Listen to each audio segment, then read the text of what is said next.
एक समय की बात है। हरी भरी पहाड़ियों और चमकती नदियों के बीच शिवपुर नामक एक छोटा सा गांव बसा हुआ था।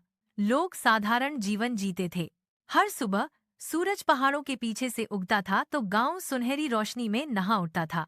मीरा, एक हंसमुख, चतुर और दयालु 7 साल की लड़की, शिवपुर में रहती थी। उसकी बहे काली आंखें हमेशा जिज्ञासा से चमकती थीं। वह गांव के स्कूल गई, जानवरों से बात की और पेड़ों के नाम रखे। उसके पिता एक किसान थे और उसकी माँ घर की देखभाल करती थी। मीरा की सबसे अच्छी दोस्त चंदू थी, उसका प्यारा तोता जो हमेशा उसके कंधे पर बैठा रहता था, चहचहाता हुआ मीरा मीरा। हर रात जब गांव में सब लोग सो जाते थे, मीरा की दादी उसे कहानियां सुनाती थीं। मीरा, दादी कहती थीं, हमारे गांव के पास का घना जंगल कोई साधारण जंगल नहीं है। वहां एक जादुई चांदनी हिरण रहता है। जो कोई सच्चे दिल से उसे पुकारेगा वह निश्चित रूप से मदद करेगी। एक दिन शिवपुर में भयानक सूखा पड़ा। नदियां सूख गईं और खेत बंजर हो गए। राजा सिंह ने घोषणा की, जो कोई भी उस जंगल से गांव को बचाने के लिए पानी लाएगा उसे सोने का इनाम मिलेगा।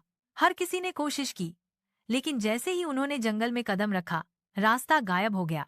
उस रात मीरा ने अपनी माँ से कहा, माँ, अगर मैं उस जंगल से पानी लाती हूँ तो सभी के खेत बच जाएंगे। अगली सुबह मीरा अपनी छोटी थैली में कुछ रोटी और पानी लेकर निकल पड़ी। जंगल के गेट पर पहुंचते ही उसने चारों ओर धुंध की एक परत देखी। जैसे ही उसने अंदर कदम रखा, पेड़ों ने फुसफुसाया, स्वागत है, सच्चे दिल वाली बच्ची। एक बुद्धिमान पुराने बरगद के पेड़ ने कहा, यदि तुम्हारा हृदय सच्चा है तो तुम्हें 3 परीक्षाओं से गुजरना होगा। मीरा ने एक छोटे खरगोश को शिकारी के जाल में फंसा हुआ देखा। उसने धीरे से जाल खोला और खरगोश को आद कर दिया। थोड़ी दूर और आगे एक नदी थी, लेकिन साफ पानी के बजाय वह एक काला गंदा तरल था। वहां एक सुंदर परी खड़ी थी। उसने कहा, मैं नदी देवी हूँ। मैं तुम्हें झूठा जादू दे सकता हूँ जो तुम्हारे गांव को समृद्ध करेगा, लेकिन इससे दूसरों को नुकसान होगा। मीरा रुकी, फिर बोली, मुझे झूठ नहीं चाहिए। भले ही झूठ बोलने से गांव बच जाए, पर वह विष बन जाएगा।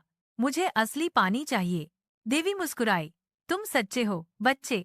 यह दूसरे टेस्ट की जीत है। और फिर नदी का रंग हल्का नीला हो गया। तीसरा परीक्षण साहस का परीक्षण था। जंगल के सबसे गहरे भाग में एक किला था, टूटा हुआ, अंधेरा और रहस्यमय। दरवाजे पर लिखा था, केवल बहादुर दिल ही प्रवेश करे। मीरा ने गहरी सांस ली और अंदर चली गई। अंदर एक विशाल काला सांप बैठा था। उसकी आंखें अंगारे की तरह लाल थीं। उसने फुफकारते हुए कहा, तुम कौन हो जो मेरे जंगल में घुस आया है? मीरा कांप उठी, लेकिन बोली, मैं मीरा हूँ, अपने गांव के लिए पानी लेने आई हूँ। सांप ने कहा, अगर तुम्हारा साहस सच्चा है तो मेरे प्रश्न का उत्तर दो। मुझे बताओ, सबसे बड़ा जादू क्या है?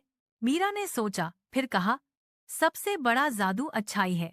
जब कोई बिना किसी स्वार्थ के किसी के लिए अच्छा करता है तो वह सबसे बड़ा जादू होता है। सांप ने अपनी फुफकार धीमी की और मुस्कुराया, बहुत खूब मीरा, यह आपका तीसरा टेस्ट था। और अचानक यह एक चमकते चांदनी वाले हिरण में बदल गया। हिरण ने कहा, मीरा, तुमने दयालुता, सत्य और साहस की 3 परीक्षाएं उत्तीर्ण कर ली हैं। अब तुम्हें जीवन का झरना मिलेगा जो तुम्हारे गांव को हरा भरा कर देगा।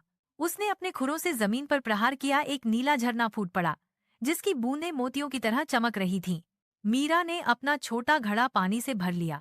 हिरण ने कहा, याद रखना, इस पानी का जादू तभी काम करेगा जब तुम इसे सबके साथ बांटोगे।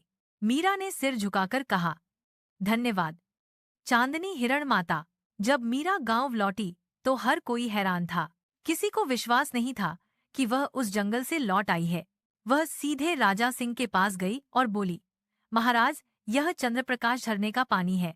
राजा ने खेत में थोड़ा पानी डलवाया और देखते ही देखते सूखा खेत हरे गेहूं से भर गया। ग्रामीणों ने आनंद मनाया। राजा सिंह ने कहा, मीरा, तुमने जो किया है वह सोने से भी ज्यादा कीमती है। तुम इस गांव की नायिका हो।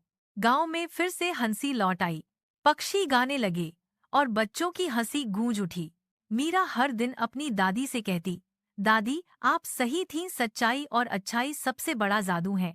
और जब कभी चांदनी रात होती, मीरा आकाश की ओर देखकर मुस्कुराती, क्योंकि वह जानती थी कि कहीं न कहीं चांदनी हिरण उसे देख रहा है।